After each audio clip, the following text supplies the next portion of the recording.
네, 우리 오늘 이 시간 우리 하나님의 말씀 구약성경 창세기 6장입니다.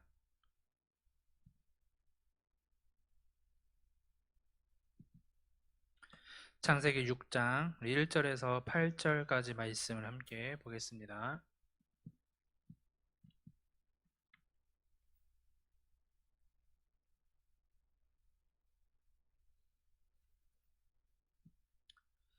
우리 구약성경 창세기 6장 우리 1절에서 8절까지 말씀.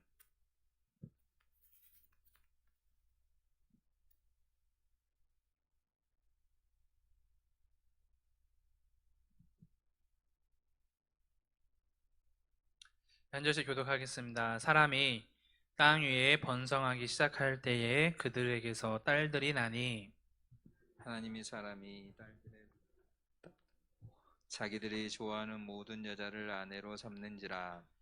여호와께서 이르시되 나의 영이 영원히 사람과 함께하지 아니하리니 이는 그들이 육신이 됨이라. 그러나 그들의 날은 120년이 되리라 하시니라.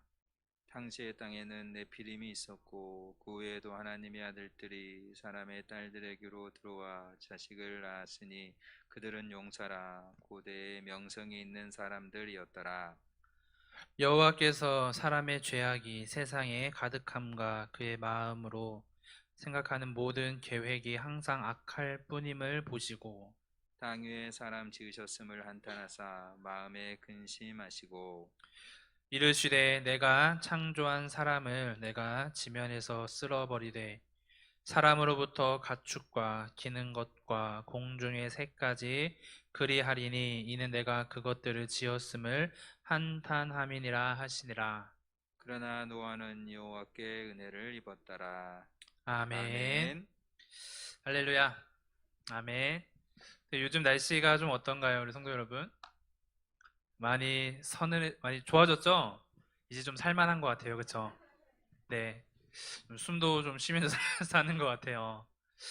참, 이렇게 더위가 또 이렇게 지나가고, 이렇게 이런 날씨를 보니까 우리가 또 한 계절이 지나간다는 것을 느끼는 요즘인 것 같아요. 좀 있으면 우리 한 살씩 더 먹겠죠? 네. 이게 바뀌는 날씨 가운데 우리 성도 여러분 건강 조심하시고, 우리 주님을 향한 뜨거운 열정을 꺼뜨리지 않는 우리 충주 상해교회 성도 여러분 모두가 되시기를 바랍니다. 벌써 4년이나 된 일이에요. 4년 전에 이제 2018년이었죠. 2018년 가을에 제가 신대원 이제 다니던 시절이었어요. 신대원 다니던 시절 이제 동기분들과 우리 동기 전도사님들과 함께 라오스로 함께 이제 졸업 여행을 다녀온 적이 있습니다. 근데 우리 혹시 우리 성도분들 중에서 짚라인을 타보신 분 계실까요? 짚라인 없으신가요? 아, 아직 없으세요? 저는 이제 그 라오스에 가서 생애 처음으로 이 짚라인을 타봤어요. 이 짚라인이 뭐냐면은 이 공중에다가 그냥 줄 하나만 해놓고 이제 안정장정하고 이제 그냥 그 줄 타고 이렇게 내려가는 게 짚라인인데 이제 제가 이제 처음 이제 그 짚라인을 탔던 그 역사적인 순간을 찍었던 영상이 사실 있었는데 핸드폰을 바꾸면서 이제 없어졌는지 제가 못 찾아가지고 우리 성도분들과 함께 이 영상을 보지는 못하지만 여러분 우리가 어떠한 경험이든지 간에 이 처음 경험하는 것은 누구나 아마 이제 쉽게 잊을 수가 없을 거예요. 이 짚라인을 타기 위해서 제가 이제 이 벼랑 끝에 서 있었을 때 그때 그 감정 또 이제 그 허공을 향해서 정말 이 줄 하나에 의지해서 허공을 향해 내가 내딛어야 하는 이 한 걸음의 공포 그리고 그 첫 걸음을 내딛는다면 내가 엄청난 성취감과 또 나에게 즐거움을 얻을 수가 있지만 그 첫 걸음이 사실 결코 쉽지가 않았다라는 것이에요. 우리의 신앙생활 또한 여러분 비슷한 것 같습니다. 신앙생활을 한다는 것은 뭐냐? 바로 믿음을 가진다는 것이죠. 믿음을 가진다는 그 사실을 의미하기 때문에 이 그 첫걸음을 내딛기가 쉽지가 않습니다. 근데 어떻게 보면 믿음은 한편으로 쉬운 일일 수가 있다는 거예요. 왜요? 단순히 믿으면 되기 때문입니다. 그러나 우리가 단순하게 믿는다는 것이 말처럼 쉽지가 않아요. 왜냐하면 마음에 걸리는 복잡한 의문과 또 문제들이 많기 때문이죠. 이 여러 가지 문제들이 있겠지만 대표적으로 몇 가지 예로 들자면 다음과 같을 겁니다. 첫 번째는 뭐냐면 하나님이 계신다면 왜 이 세상에 이런 고통을 주시는가라는 거예요. 전쟁으로 사람들이 고통을 당하고 테러로 고통을 당하는 아이들을 보면 가슴이 아픈데 그런 것을 보면은 하나님은 왠지 참 잔인한 분이신 것 같다라는 거죠. 두 번째는 뭐냐? 예수님을 꼭 믿어야만 천국에 가는가라는 거예요. 나쁜 짓을 하다가 예수님 믿고 천국에 가는 사람들도 있는데 그렇다면 평생 착하게 살다가 죽어서 지옥에 간다면 정말 불공평하지 않을까라는 거죠. 세 번째는 뭐예요? 하나님은 인류가 죄악에 빠질 것을 아시면서도 왜 자유의지를 주셨을까? 차라리 그럴 바에는 사람들에게 자유의지를 주시지 않았으면 좋았을 텐데. 그러니까 이런 질문들이 우리가 신앙을 갖기 전에 우리를 고민하게 만들고 또 힘들게 하고 괴롭게 하는 질문들이다라는 거죠. 또 생각하면 할수록 나의 머리는 복잡해지고 또 잘 해결이 되지도 않기 때문에 그냥 우리가 단순하게 믿는다는 것이 어리석은 것 같고 또 이성적으로 보았을 때에 용납도 잘 되지 않는다는 것입니다. 하지만 여러분 오늘 본문의 말씀이 이러한 질문들을 생각하는데 우리에게 도움이 되어지는 단서를 제공을 하고 있다는 것이죠. 경영 분야에 보면은 복잡성 보존의 법칙이라는 것이 있어요. 이것은 뭐냐면 이 복잡함의 총량은 정해져 있는데 만약에 공급자가 이 복잡함을 더 짊어지게 된다면은 그만큼 소비자는 단순함을 즐길 수 있게 된다는 것이죠. 그러니까 명품일수록 복잡함은 공급자가 짊어지고 소비자에게는 이 단순함을 제공한다라는 것입니다. 근데 여기에서의 단순함은 허술한 단순함이 아니라 아주 심오한 단순함이라는 것이죠. 여러분들 방송 중이니까 사과폰 아시죠? 네, 제가 사과폰을 사용을 하는데요. 이 핸드폰 회사가 내걸고 마케팅했던 장점이 여러분 무엇이었는지 아십니까? 바로 단순함이에요. 이 핸드폰 회사는요, 소비자들 사이에서 이 단순함의 대명사로 통합이 되어집니다. 처음 이 핸드폰이 나왔을 때에는 어떠했냐면 버튼 하나와 터치 하나로 모든 기능을 작동할 수 있도록 해 놓았어요. 그러니까 이러한 단순함을 만들기 위해서, 구현하기 위해서 이 제조회사는 엄청난 이 복잡함을 단순하게 하기 위해서 아마 피가 나는 노력을 했을 거고, 이 단순함을 통해서 소비자인 우리들은 심오한 즐거움을 경험하게 된다는 것입니다. 그러니까 이것은 우리의 단순한 믿음이 과연 무엇을 의미하는가를 묵상하는 데한 우리에게 통찰력을 제공해 준다는 것이죠. 우리가 인생의 많은 문제와 또 풀리지 않는 문제를 고민을 하고 있을 때에 이 어려운 문제들의 복잡함을 과연 누가 감당하느냐, 그것에 따라서 우리의 신앙에 접근하는 무게와 부담은 달라지게 된다는 것입니다. 이 구약 시대에는요, 여러분, 하나님께서 우리 죄의 무게와 복잡함의 상당한 부분을 사람들에게 넘기셨어요. 그래서 하나님께 나아갈 때는 이 몸과 마음을 정결하게 하고 제사의 복잡한 규례를 따라서 정결한 제물을 가지고 성전에 나아가서 아주 복잡한 절차를 거쳐서 우리가 제사를 드렸습니다. 주일 오후에도 여러분 전도사님이 말씀하신 것처럼요, 어떻게 해요? 재물을 데리고 가는데 만약에 상처가 나고 또 만약에 부정한 일을 당하면 어떻게 해요? 또 되돌아가서 다시 정결한 동물을 데려오고 어렵게 와서도 또 어떻게 합니까? 미간을 찌르고 뭐 심장을 찌르고 피도 다 빼고 각을 뜨고 이런 여러 가지 복잡한 일을 인해서 하나님께 예배를 드리며 나아갔다라는 거예요. 그러니까 다시 말해서 하나님 앞에 나아가는 그 일 자체가 여러분 너무나 복잡하고 힘들었다라는 것이에요. 그러니까 사실 우리 편에서 우리 문제의 복잡함을 해결하려고 할 때에는 하나님께 나아가는 것이 정말 힘들고 어렵다라는 것이죠. 왜요? 나의 의심을 풀고요.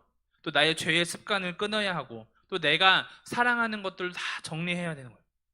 그러나 이 문제들을 해결하는 것이 결코 만만치 않다라는 것이죠. 하지만 여러분, 우리가 지혜로운 사람들은 이 복잡함을 하나님께 넘기는 거예요. 하나님께서는 예수 그리스도를 이 땅에 보내시고 십자가 위에서 우리의 그 무거운 죄의 짐과 복잡한 문제들을 대신 해결해 주셨습니다. 신약 성경 히브리서를 보면 여러분 이렇게 말씀을 하고 있는데요. 우리 다 같이 한번 말씀 찾아볼까요? 히브리서 10장 우리 11절에서 12절 말씀입니다. 히브리서 10장 11절에서 12절 말씀.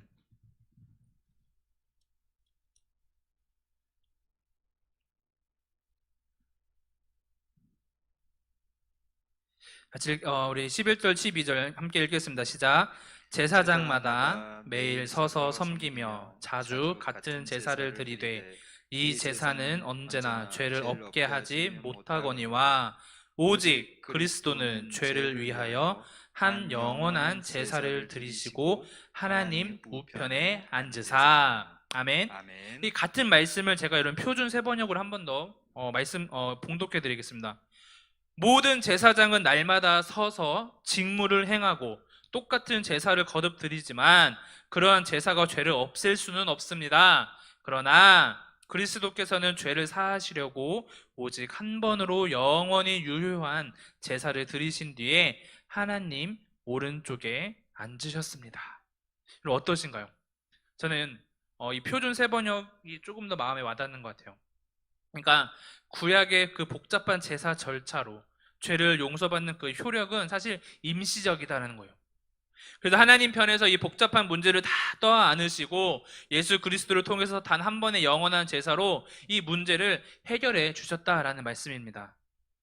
성도 여러분, 그렇기 때문에 우리는 언제나 마음만 먹으면 하나님 앞에 언제든지 나올 수가 있고 마음만 먹으면 언제든지 우리가 하나님 앞에 기도를 할 수가 있다는 것이에요. 현재 우리의 이 단순한 믿음은 그저 이 복잡한 절차와 문제를 해결해 주신 하나님의 행동으로 인해서 주어진 은혜임을 여러분 믿으시기를 바랍니다. 본문에서는 우리가 믿음으로 가지 않았다면 실제로 당면했어야 할 그 복잡한 문제가 어떠한 문제인지를 구체적으로 설명을 해주고 있어요. 창세기 6장 1절 말씀입니다. 사람이 땅 위에 번성하기 시작할 때에 그들에게서 딸들이 나니. 여기에서 사람은 2절에서 말씀하는 사람과 같은 사람이에요. 그런데 2절에 보면 이 사람들이 하나님의 아들들과 대조되어 있다는 것이죠. 2절 말씀 보면 하나님의 아들들이 사람의 딸들의 아름다움을 보고 자기들이 좋아하는 모든 여자를 아내로 삼는지라. 여러분, 이 앞서서 창세기 4장과 5절의 흐름을 보았을 때에 이 하나님의 아들은 누구를 말하냐면 셋의 후손들을 이야기해요. 셋의 후손들을 이야기하고 이 사람의 딸들은 누구냐면 가인의 후손들의 딸. 그러니까 더 넓은 의미로 보면은 하나님을 향해서 경건한 신앙이 없는 아주 이 보편적인 인간의 딸들을 이야기합니다. 그러니까 사람이 땅 위에 번성하기 시작할 때라는 것은 이 가인의 후손들이 성을 쌓고 또 일부 다처제를 하고 또 철기 문명 또 살인 폭력 이런 것들을 전제로 하는 이 문화와 예술이 발전되었을 때를 의미를 하고 있어요. 그러니까 경건하게 살아갔던 하나님 앞에 경건하게 살아갔던 이 셋의 후손들이 이 문화적인 힘을 가진 이 가인의 후손들과 어울리기 시작하고 결혼을 하게 됩니다. 그리고 그들의 문화에 젖은 이 셋의 후손들이 자기들의 눈에 보기에 예뻐 보이는 대로 여러 명의 배우자를 거느리면서 결혼을 하게 되는 거예요. 그러니까 2절 끝에도 보면은 자기들이 좋아하는 모든 여자를 아내로 삼았다라고 말씀을 하고 있지 않습니까? 이는 거룩하게 자신을 지키며 살아야 했던 이 셋의 후손들이 가인의 후손들과 어울리기 시작하면서 그들로부터 죄의 영향을 받기 시작했다라는 말씀이죠. 그러니까 이들 사이에서 태어난 자녀들은 네피림이라고 불리는 이 고대의 용사들인데 이 네피림이란 말은 타락한 사람들, 유산된 아이들, 사산된 아이들이라는 의미도 가지고 있어요. 그러니까 신앙의 그 아름다운 유산을 물려줘야 했던 이 셋의 가문들도 결국 가인의 사람들과 결혼을 하면서 하나님의 말씀을 기준으로 하지 않고 이 타락한 가인의 문명을 중심으로 영향을 받아서 물들어갔다라는 것입니다. 그다음에 여러분 그들이 가인의 문명을 중심으로 죄의 영향을 받아 살아갔을 때에 결국 어떻게 되었느냐라는 것이죠. 세상에는 죄악이 가득하게 되었고 마음의 생각과 중심이 죄에 물들게 되었다라는 것이죠. 이거 보면 봄 5절에서 이렇게 말씀하고 계세요. 여호와께서 사람의 죄악이 세상에 가득함과 그의 마음으로 생각하는 모든 계획이 항상 악할 뿐임을 보시고. 하나님을 떠나 자기의 욕심과 자기 뜻을 추구하면서 도시를 건설하고 집단적인 악을 추구하고 또 악한 문화를 구축을 하니까 온 인류의 이 악이, 죄악이 가속화되기 시작했다라는 것이에요. 이렇게 여러분, 인간은 하나님께서 주신 자유의지를 선한 곳, 하나님께서 원하시는 곳, 그런 곳에 사용하기보다는 악하게 사용을 하기 시작했다는 것이죠. 앞서 말했듯이 하나님은 이 땅에 왜 이렇게 잔인한 일들을 허락하실까? 왜 아이들이 저렇게 고통당하며 죽도록 놔두실까? 참 가혹하다라는 것이 우리의 생각이죠. 하나님께서는 사람들에게 주신 자유가 이런 것을 위해 사용하라고 주신 것이 아니라 이성적으로 하나님을 기뻐하며 하나님께 예배드리며 또 서로 사랑하고 섬기라고 주신 것이 바로 이 자유의지다라는 것이죠. 그러니까 이런 세상의 이런 상황을 바라보시는 하나님의 마음이 여러분, 말씀에 보면 어떡하냐면, 어떠냐고 하시냐면 한탄과 근심하셨다라고 말씀을 하고 계세요. 그러니까 저는 이 말씀을 보면서 제 개인적인 생각이에요. 저는요, 하나님께서 사람들이 자유의지를요 주셨을 때에 이토록 오용하고 죄를 벗하고 살아갈 것까지는 기대하지 않으셨을 것이다 라고 생각을 합니다. 그들의 죄는 심지어 하나님 마음에 하나님께서 창조하신 사람을 다 쓸어버리고 다시 시작하고 싶으실 정도가 되었다라는 거죠. 성도 여러분, 이 가인의 문화로 인해서 세상이 뒤덮여졌을 때에 나타났던 특징이 있어요. 창세기 6장 11절 말씀인데요. 보면요, 그때에 온 땅이 하나님 앞에 부패하여 포악함이 땅에 가득한지라 라고 말씀하고 있어요. 여기에서 말씀하는 부패란 뭐냐면 도덕적인 부패, 또 종교적인 부패를 뜻하는 말이고, 포악함은 뭐냐, 강포, 즉 폭력을 이야기하고 있는 거예요. 그러니까 이러한 세상을 향한 하나님의 한탄과 근심은 우리에게 무엇을 알려주고 있느냐, 바로 원래는 하나님께서 원하고 바라시던 세상이 이런 모습이 아니었다라는 것입니다. 하나님의 뜻이 이 땅 가운데 온전히 이루어지고 사람들이 기쁘게 그 뜻 안에서 서로 사랑하면서 살아가는 삶, 이 땅에 하나님의 나라, 천국을 이루어가며 살아가는 삶이 바로 하나님께서 바라시던 세상의 모습이었다라는 것이죠. 그런데 여러분, 사람들이 바라는 것, 아니 여러분, 어떻게 보면 내가 바라는 것은 무엇이에요? 하나님을 떠나서 나만의 천국을 이루어가고 싶어 한다는 것이죠. 나의 만족, 또 나의 성공, 나의 야망이 이 땅에 온전히 이루어지기를요 사람들은 너무나 원한다라는 것이죠. 그래서 하나님이 없는 천국을 맛보고 싶어 하기 때문에 신앙이 없는 사람들은 예수 믿으면 천국 간다라는 그 말을 듣거나 그 말을 하면은 상당한 거부감을 갖고 반발하는 사람들도 있다라는 것이죠. 근데 여러분, 우리가 기억해야 될 게 뭐냐면 천국이 어떠한 곳인지를 우리가 잘 알아야 한다라는 것입니다. 성도 여러분, 천국의 핵심은 무엇일까요?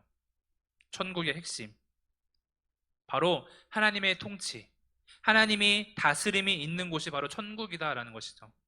그래서 천국을요, 성경에서는 다른 말로 뭐냐고 하냐면 하나님의 나라, The Kingdom of God이라고 이야기를 하기도 해요. 그러니까 천국에 가려면 우리가 하나님의 다스림을 받아야 하는 줄로 믿습니다. 하나님의 다스림을 받으려면 우리가 하나님을 만나고 하나님을 알고 하나님의 뜻을 알아야 합니다. 우리 충주상일교회 성도 여러분 모두가 하나님을 만나시기를 바랍니다. 하나님의 다스림을 받으시기를 소망합니다.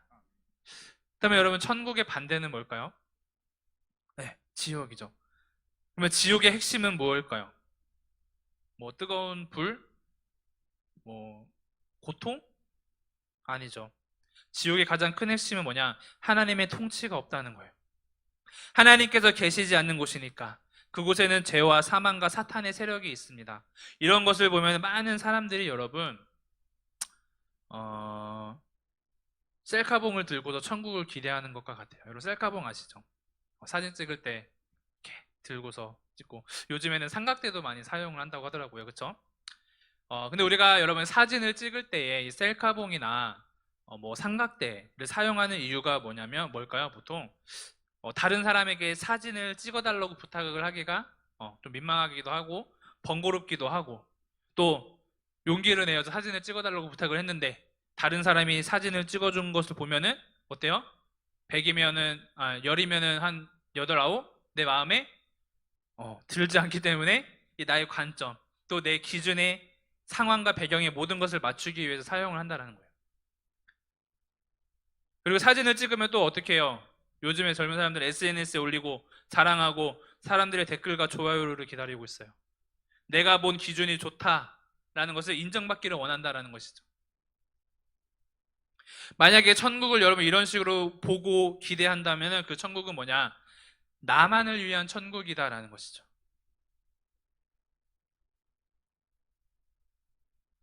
하나님께서는 아담의 셋째 아들인 이 셋의 자녀들을 통해서 이 땅에 천국을 이루어가기를 원하셨지만 사람들은 이 땅에서 자기의 죄의 문명을 만들고 확장을 하다가 결국 세상을 점점 지옥으로, 생지옥으로 만들어가기 시작했다는 거예요. 사람들은 하나님께서 주셨던 그 소중한 자유의지를 가지고 결국 자신의 민족을 위해서 점점 하나님과 뜻과는 멀어지는 세상을 만들어가기 시작했다는 것이에요.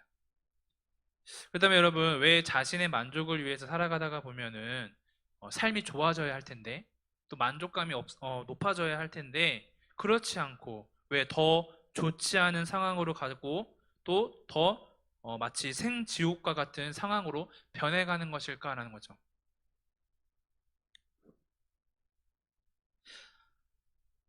하나님께서 공급해 주시는 충분한 자원이 없으면 우리는 늘 결핍을 느끼고 나의 힘으로 나의 삶의 자원을 확보하려고 한다는 거예요.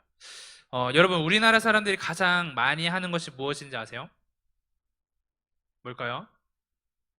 비교를 많이 한다고 해요. 남이 있으면 뭐예요? 나도 있어야 하고, 내가 부족한 것은 어떻게든 가져야 하는데, 내가 가지고 있는 것은 한정이 되어 있어요. 그다음에 여러분 어떻게 해야 될까요? 빼앗아야 되죠. 네. 없는 사람들의 소유를 빼앗고 탈취해요. 이것이 개인적, 또 사회적, 또 더 나아가서 어떻게 해요? 국가적인 차원에서도 이루어지고 있다는 것입니다. 하나님께서는 인간들에게 주신 자유의지를 더 이상 인간이 감당하지 못할 것임을 아셨어요.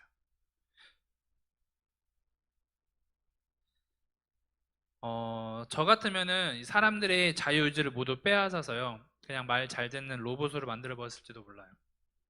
근데 하나님은요, 여러분, 그렇게 하지 않으시고요. 우리에게 주신 자유의지는 그대로 주시되 이 3절의 말씀과 같이 인간의 수명을 줄이셨다는 거죠. 그러니까 이전 인간의 평균 수명은요 900세였지만 이 기간 동안 자유의지를 자기의 욕망을 위해 사용하다 보니까 이 세상 가운데 죄가 감당할 수 없을 정도로 가속화가 되었다는 거죠. 그러니까 이제 신실하신 하나님께서는 인간의 자유의지 그 자체를 빼앗기보다는 오히려 인간의 한계를 더 많이 깨닫고 살도록 하셨다는 것입니다. 그러니까 이제 우리의 삶의 기회는요, 여러분, 예전같이 길지 않다는 거예요. 우리는 한정된 인생 가운데 우리의 자유의지를 통해서 하나님을 누리고 하나님을 경험하며 살아가야 한다는 것이죠. 하나님의 뜻 안에서 이 땅 가운데 우리가 작은 천국을 이루어가며 살아가는 우리 성도 여러분 모두가 되시기를 바랍니다. 이 천국을 이루도록 하기 위해서 이 땅에 여러분 예수 그리스도께서 오신 줄로 믿습니다. 그러니까 우리의 죄를 처리하는 복잡하고 무거운 것들을 홀로 다 짊어지시고 대신 우리에게 복음을 주셨습니다. 우리의 죄를 대신 지시고 하나님과 화해할 수 있는 길을 우리에게 주셨는데 이 길을 가는 방법이 단순하다라는 거예요. 바로 예수님이 우리를 위해 하신 그 일을 믿고 예수님을 내 생명의 구주로 받아들이는 것입니다. 예수님께서 우리의 죄를 위해 죽으시고 부활하셔서 하나님의 품으로 가시면서 여러분 이 땅에 무엇을 남겨놓으셨냐면 교회를 남겨주셨어요. 이 교회는 예수 그리스도를 믿고 따르는 사람들이 하나님의 뜻을 이루며 한 몸이 된 공동체를 이루어가는 곳이죠. 그냥 예배 시간이 되어서 그냥 왔다가 갔다 하는 곳이 아니라 이곳에서 우리가 함께 교제하며 또 함께 예배하며 또 하나님을 만나며 천국을 이루어가는 곳임을 믿으시기를 바랍니다. 그렇게 우리는 여러분 이곳에서 천국을 미리 경험해야 된다는 거예요. 물론 우리는 불완전하고 연약한 존재들이죠. 그래서 창세기 6장 3절에서도 인류를 떠났던 하나님의 영, 그 성령이 우리에게 다시 부어주셨고 하나님의 형상을 이루어갈 수 있도록 해주셨습니다. 우리 사랑하는 성도 여러분, 여러분들은 누구의 통치 아래에 있습니까? 이 땅에 예수님을 보내주신 그 신실하신 하나님의 계획하심과 뜻을 묵상하시면서 이 땅에 천국을 이루어가며 살아가시는 우리 충주 상일교회 성도 여러분 모두가 되시기를 주님의 이름으로 간절히 축원합니다.